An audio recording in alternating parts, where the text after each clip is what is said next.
It's Red Eye Radio.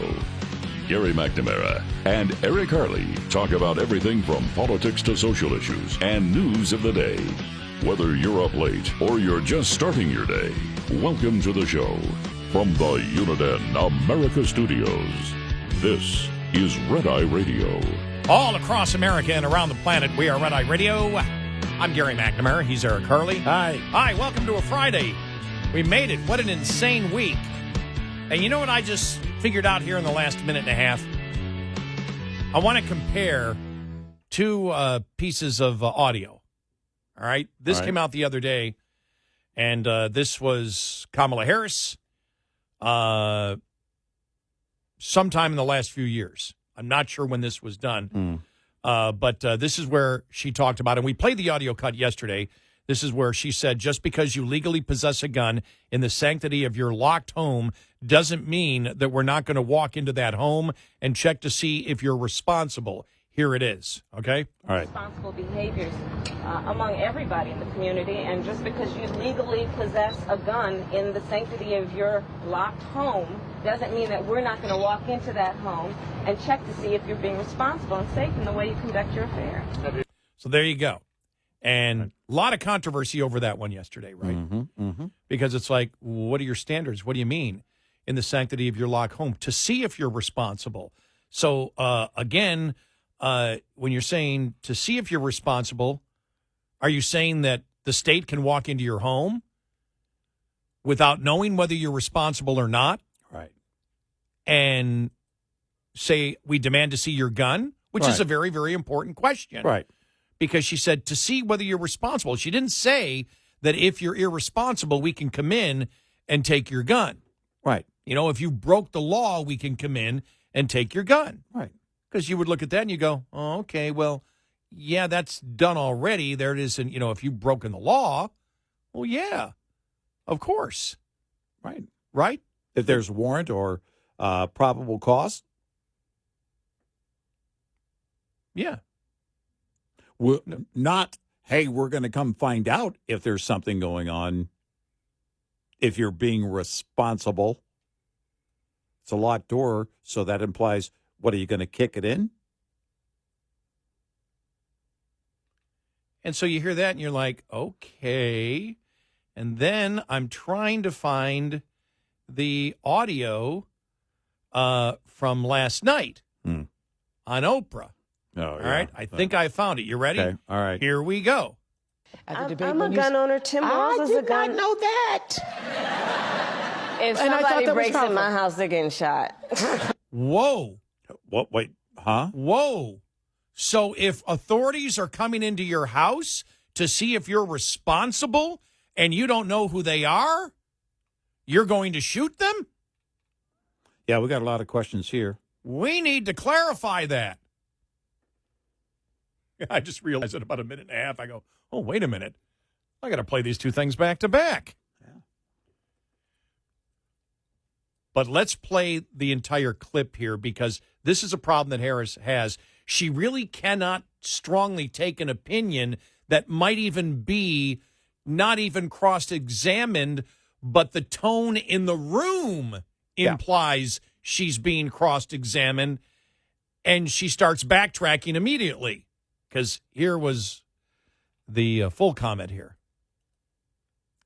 At the debate, I'm a gun owner. Tim Walz is a gun. I did not know that. If And I thought somebody that was breaks in powerful. my house, they're getting shot. Yes. I hear that. I hear that. Probably should not have said that. But My staff will deal with that later. Why? Why does she got to backtrack? Why can't Why? she just say if somebody Do you breaks believe it or not? Right. Your staff will deal with it later, which means what? They're going to yell at her. Your staff is dealing with people who don't want you to have a gun, don't want anybody to have a gun. Or she's saying her staff's going to have to deal with the media on that because she won't deal with the media Right. and ask the question, well, wait a minute. You said that you'd shoot somebody who came into your house, and then you said maybe you shouldn't say that. Mm-hmm. Why did you backtrack on that? I'll let my staff answer that. Yeah. It's one of the above. I'm not sure because she doesn't clarify anything. Yeah, I didn't assume that her staff was going to deal with the media because they're not talking to the media.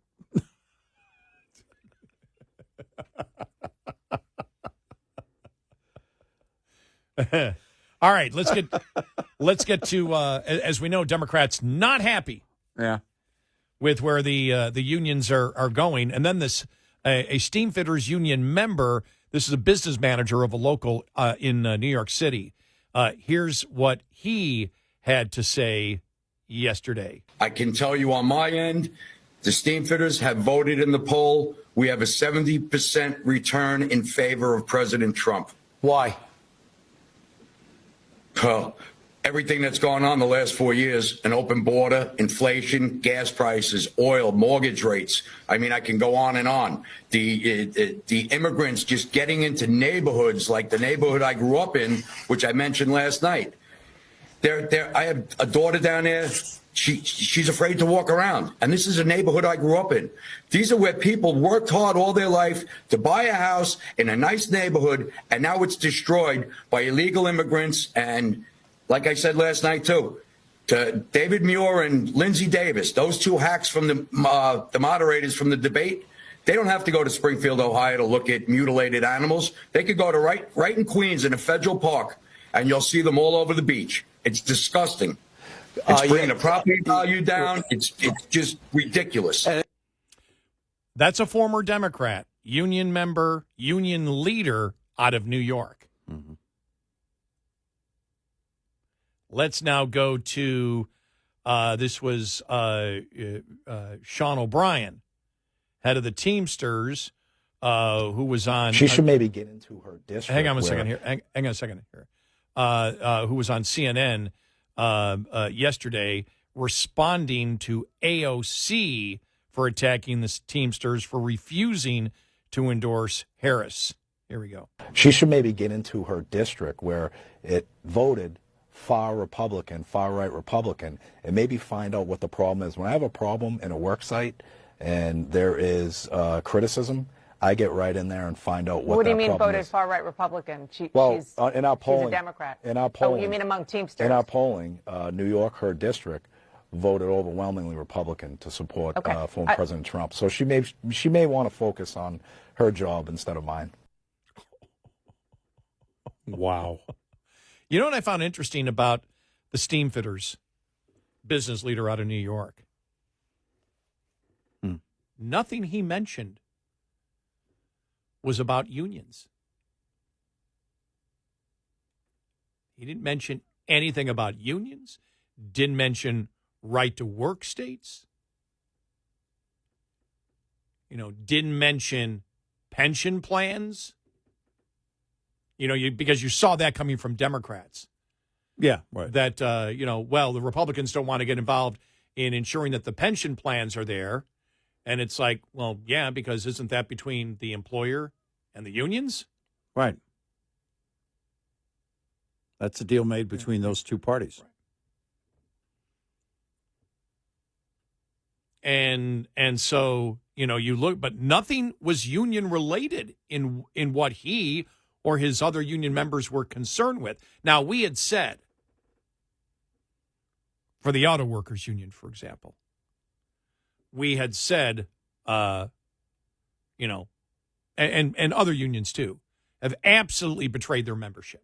But auto worker unions specifically did, the UAW, because they're the ones that went along with all the narratives and all the opinions of the Democratic Party on climate change. And when they went along with the climate change hysteria of the Democrats, then they agreed that the union would be fully endorsing electric vehicles. So the union leadership got involved because the company said, we're getting subsidies. They're forcing us to do it. The union didn't have to agree publicly. The union could have come out, the union leadership could have come out and said, this is ridiculous. We cannot be. As a union, we will die if our company produces, Think about this. The union could have been pro-profit and at the same time pro-union. Mm-hmm. And saying our leadership is getting into bed with management who's been intimidated by the Democrats who are saying you have to produce products that you can't make a profit on, and we'll throw some subsidies your way. Instead, what they said was, nope, we're all for the climate change agenda. We're all for electric vehicles. And doggone it, the taxpayer needs to start subsidizing the union members' salaries. Yeah. Well, any idiot knows that's not going to work out. Nope.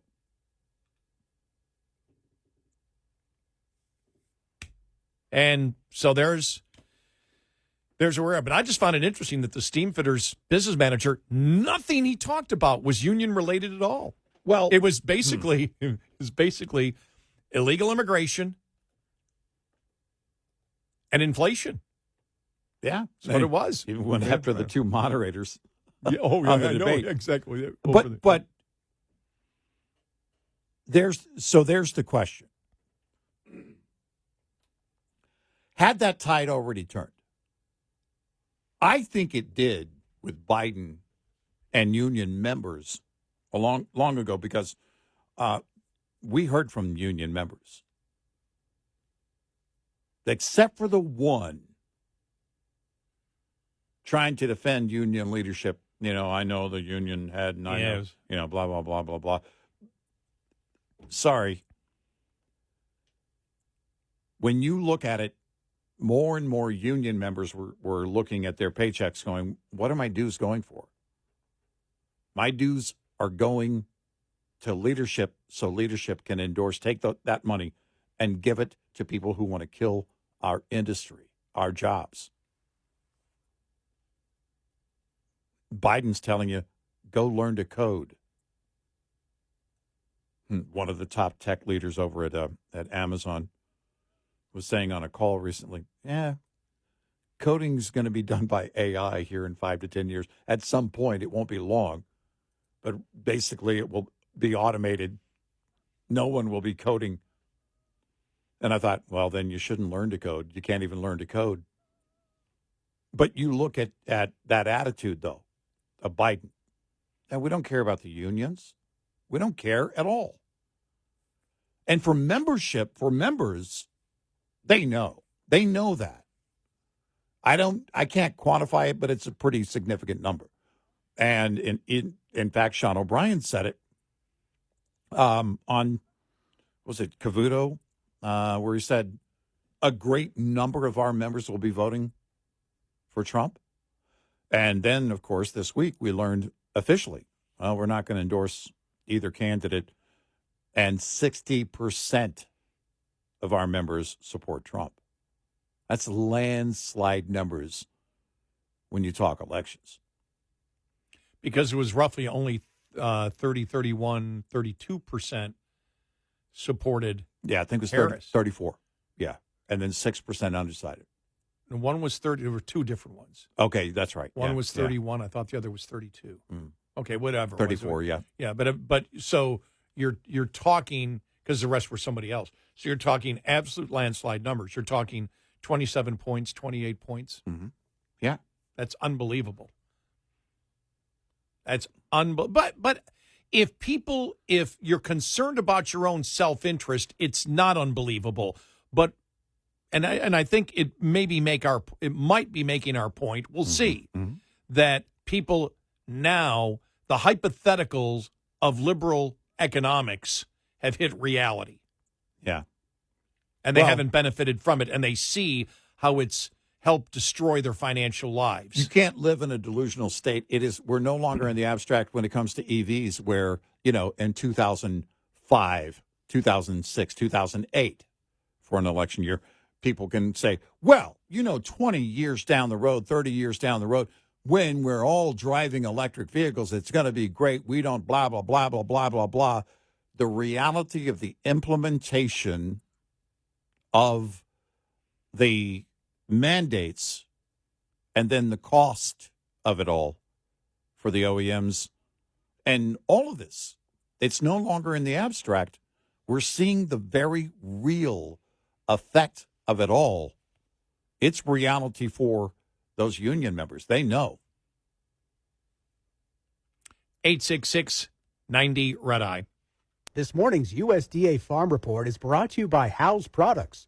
Tested, trusted, guaranteed since 1920. With this year's U.S. Capitol Christmas tree located on an island within an Alaskan forest, logistical challenges to harvest the tree are being met with innovative solutions. This is Brandon Rail of the U.S. Forest Service. We have to mobilize all the equipment for the harvest by barge, get it over to the other island, do the harvest. Also unique is how the chosen tree is to be harvested. Instead of doing a traditional harvest where we take the chainsaw and cut the tree at the base, we're going to harvest the entire tree, including the root wad. And we're going to lay that down on the trailer and pack that root wad with materials to hold the moisture. And we have a watering system that is being developed by one of the local STEM groups that is going to keep the water flowing to that root wad for the entire duration of the trip. Another first, part of the tree's journey to Washington, D.C. will be done by barge. I'm Rod Bain reporting for the U.S. Department of Agriculture in Washington, D.C. This report brought to you by Cenex Fuels and Lubes.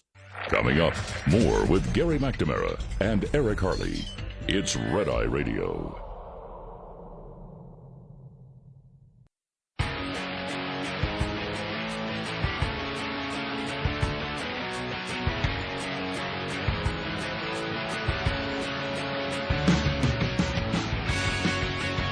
It's Red Eye Radio. He's Eric Harley, and I'm Gary McNamara. Welcome and good morning. All right. Best of Scott Jennings from CNN from the week. All right. All right. This is him just asking questions, sort of, rehashing the week. And this was before, though. I believe this was before the Oprah thing, but still it's the same. Right. Here we go. I think the political danger in doing nothing or just tossing word salads, which she did all day today and has in most of her public interactions, is that without any more specifics about what she would do, I think an assumption will be made by many voters that she'll be simply a continuation of what Joe Biden is doing. And if I were in her shoes, I would not want to carry that burden because what he has been doing is not popular. I still think she's going to have to look into a TV camera and say, he did these 2 or 3 things wrong. Here's how I would do it differently. Here's how, she keeps saying it's a new generation of leadership, but it just seems like she wants to do what Biden is doing, but just do it in a younger body. And that's not going to be enough for voters. Actually, there's one other thing. Answer the question. She got the same question at the debate. And you know what else? When I went back and watched the debate again, every single policy question she got at the debate, she totally ignored and never answered it. Why is it that she believes she does not have to answer to journalists who are asking pretty basic questions of a presidential candidate? Making some solid points there. But, I would throw in to Mr. Jennings here, the conundrum that she's in is that she can't come out right now and say, this is what I would do different, and this is what I think Biden didn't do right. She can't do it as a sitting vice president. Well, and you saw the problem she had with the gun question. I'm a gun owner. Oprah, I didn't know that. Right. Oprah looked shocked, like, how dare you have a gun? Yeah, right, exactly. How dare you have a gun? Well, okay, you might be all right. You have Secret Service protection. I have my own security, which is probably better than Secret Service under the Biden administration. Mm-hmm. No, by the way, that's not a shot at the agents. Right. I want to make that clear. Mm-hmm. I want to make that clear. But when she said, I'd shoot somebody who'd come in my house, and then she immediately backtracked, maybe I shouldn't have said that. That's the problem right there in real time that you could see. I'm going to give a strong opinion so gun owners know, especially because she knew that meme was all over the place. Not meme, but that audio cut of her saying that, the government should basically be able to come into your home, into your locked home, to find out if you're being responsible with the gun. Right. But she couldn't even hold that opinion. Nope.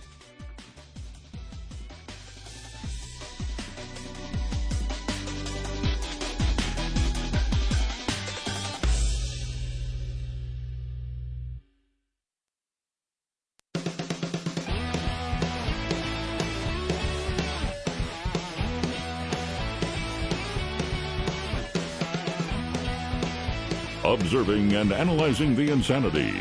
Eric Harley and Gary McNamara. Nightly. on Red Eye Radio. It's Red Eye Radio. He's Eric Harley, and I'm Gary McNamara.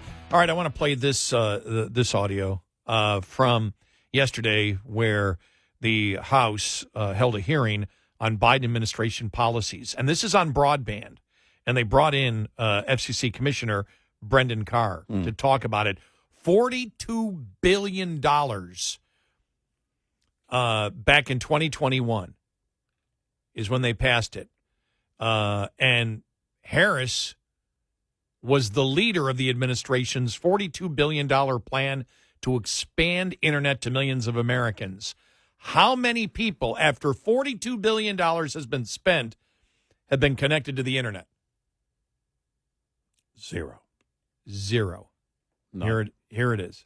In 2021, Vice President Harris agreed to lead the administration's signature $42 billion effort to extend internet service to millions of Americans. It's now been 1,039 days since that program was enacted. After all of that time, not one person has been connected to the internet. Not one home, not one business. Not even one shovel worth of dirt has been turned. And it gets worse. No infrastructure builds will even start until sometime next year at the earliest, and in many cases, not until 2026. This makes Vice President Harris's $42 billion initiative the slowest moving federal broadband deployment program in recent history. With Vice President Harris at the helm, Politico recently reported on the, quote, frustration in finger pointing that defined the program's, quote, messy, delayed rollout. One state broadband official described, quote, a chaotic implementation environment, dysfunction, delays. She added that the administration, quote, has provided either no guidance, guidance given too late, or guidance changing midstream. The administration, she said, is slowing states down. So what has the administration been doing over the last 1,039 days instead of connecting Americans? It's been advancing a wish list of progressive policy goals. The $42 billion program led by Vice President Harris is being used to push a climate change agenda, DEI requirements, price controls, preferences for government-run networks, and rules that will lead to wasteful overbuilding. All of this will leave rural communities behind. Frankly, it would not be the only time the Biden-Harris administration has left rural America behind. In 2020, the FCC secured a commitment from Starlink to provide internet to 640,000 homes and businesses for about $1,300 per location in federal support. But the government revoked that award last year after President Biden gave agencies the green light to go after Musk. The administration is now spending dollars on the penny to connect locations through its own initiatives. Senator Cruz released a report identifying entire projects where the administration is now spending over $100,000 per location for internet. So here's the bottom line. Absent major reforms, Vice President Harris's $42 billion program is wired to fail. It's time to correct course. Get rid of all the extraneous political goals and focus on quickly connecting Americans.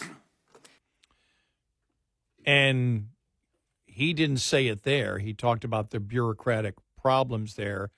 But was it the Politico article that he mentioned that was talking about they can't get through DEI and climate change stuff. That's why it's taking so long. Right. Because they have to do a project. They have to go through all the DEI and climate change protocols. By the way, those protocols change on a regular basis. Because it has to apply if you're talking about building infrastructure or something like this, or any type of infrastructure. Then it also has to apply to the contractors that may be awarded work through the program with that money. And so you then have to go through all of that policy on DEI and climate change and review it to what extent it could take 100 years to find somebody who's qualified. And by then, again, the standards will have changed. We'll be back to two genders. All right, are you ready? All right. For our audio cut of the day? Okay. This was from MSNBC.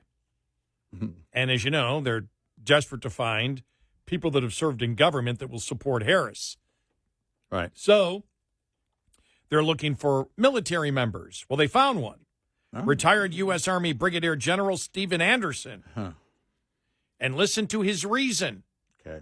as to why he is endorsing Harris. Stop what you're doing unless you're driving, because you need to hear this. Mm-hmm.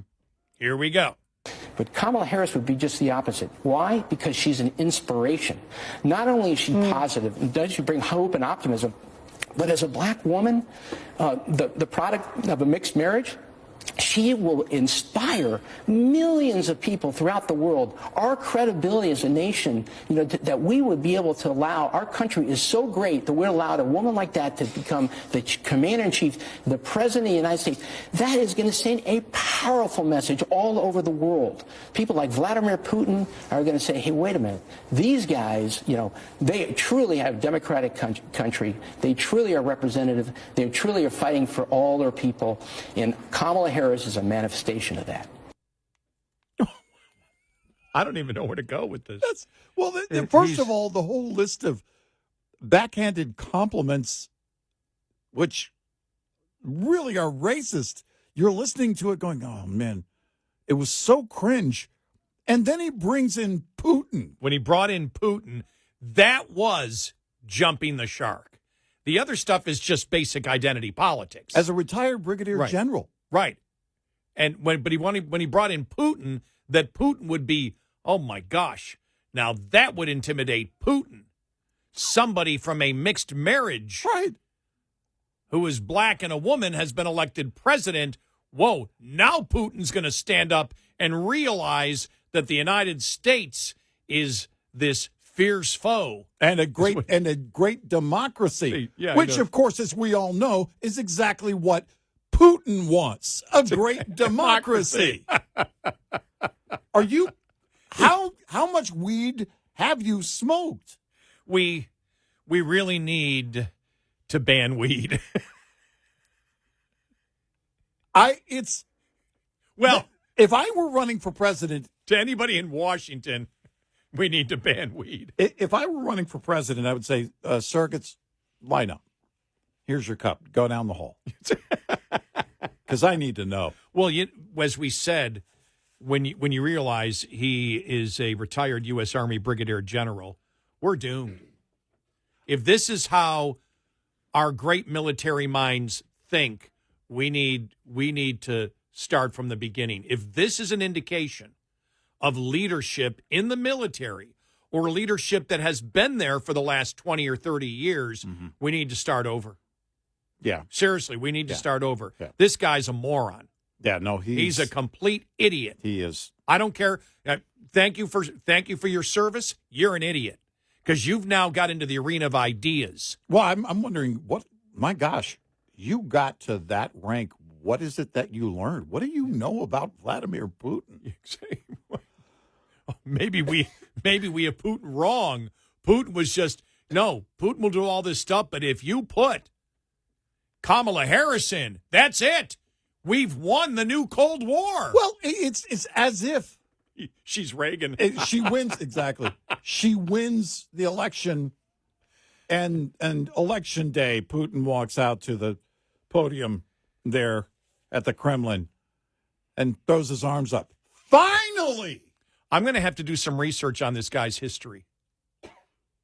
Yeah, because you can't say something this just embarrassingly stupid, idiotic. Yeah, it's It really is bizarre. And finally, we need to find out more on this story because I would have thought that this story would have been bigger. Representative Matt Gaetz said during an appearance on Breitbart that there are currently 5 known assassination teams in the United States, 3 of which are foreign and out to kill former President Trump. Tragic, avoidable, Gaetz said when he asked for his thoughts on the second assassination attempt. I was starting to get the impression that we do not have enough force protection of supporting President Trump that we ought to have given the threat environment, he said, noting that he recently met with a senior official in the Department of Homeland Security who said that there are at least 5 known assassination teams in the United States, at least 3 of which are foreign and that are out to kill Trump. And with that type of activity, I don't think we should be allowing people to set up for an extended period of time and wait to take their shot outside of his golf course. And the Customs and Border Patrol thought his story was so suspicious. This is the last attempted assassin, that he was that he was recruiting freedom fighters all over the world to go fight in Ukraine. And when they asked him how he was financing this, he said, "Well, my wife is paying for it," and that seemed odd. And so the Customs and Border Patrol officials referred him to the Department of Homeland Security Investigations Unit to determine what was going on, and they declined to even proceed with the investigation. Okay, that's one point, but it's the other point that he brought up. If he was told either, there's only a few possibilities. Either Matt Gaetz is lying, that he talked to somebody in the Department of Homeland Security. All other Republicans are avoiding this because if Matt Gaetz was told this, it's not top secret material if Gaetz came out with it. And is anybody accusing Gaetz of throwing out a falsehood since he said this? I haven't seen it. And so why aren't a bunch of Republicans addressing this? Well, and if someone approached him as a whistleblower, then certainly we're going to learn a lot more about this. He didn't say whistleblower. Well, that's the way they're phrasing it at Just the News. Oh, John is Solomon. it? Oh, Yeah. is it? Oh, okay. Here it reads from Just the News. This is John Solomon's website. Representative Matt Gaetz of Florida said Thursday that a senior Homeland Security Department official approached him as a whistleblower shortly before the second assassination attempt of Donald Trump's life, and alleged U.S. officials are aware that 5 different assassination teams are pursuing the former president. Gaetz told the Just the News editor-in-chief, John Solomon, during an interview on the Human Events Daily television show on Real America's Voice Network that he believes 3 of the teams are foreign-inspired and 2 are domestic-based. Again, if this is, a real whistleblower situation, then we're going to learn more about that. But why aren't the Republicans all over it now? Why is it only Gaetz? Right. Why weren't they having a press conference, but not just talking to John Solomon and Breitbart, but why aren't they as a group on Capitol Hill, along with Speaker Johnson? Yeah. I mean, this just ups the problem with Secret Service big time. Yeah, right. Again, if this is accurate and true, then let's learn everything about it. 866-90-RED-EYE. Lines open for your calls. 866-90-RED-EYE on Red Eye Radio.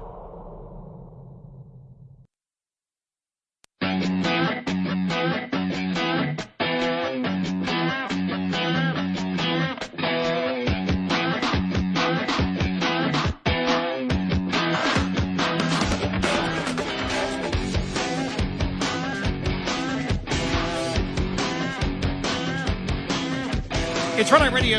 He is Eric Harley, and I'm Gary McNamara. Every Friday when we get ready to go home, I'm like, wow, how different will it be on Monday? Well, because we'll see some things. Look, I hope to learn more about this story from that Matt Gaetz is talking about, because it certainly should be part of investigating the 2 assassination attempts of Donald Trump. I mean, that's at the basis of it, but also national security. How did those, if it is accurate and true, how did those individuals get here? And if we know that they're here, what else do we know about them, and why aren't we acting on it? Yeah. And so, a million questions. Well, right. How much do you know about these assassination teams? What is the knowledge that you have on it? How will you even know that there are 5 assassination teams? Because that sounds to the point of, all right, you can count, you know that there are 5 of them, and 3 of them are foreign related. And teams indicates at that point a conspiracy that's well funded. Exactly. Then what else is known about this? And who knows it?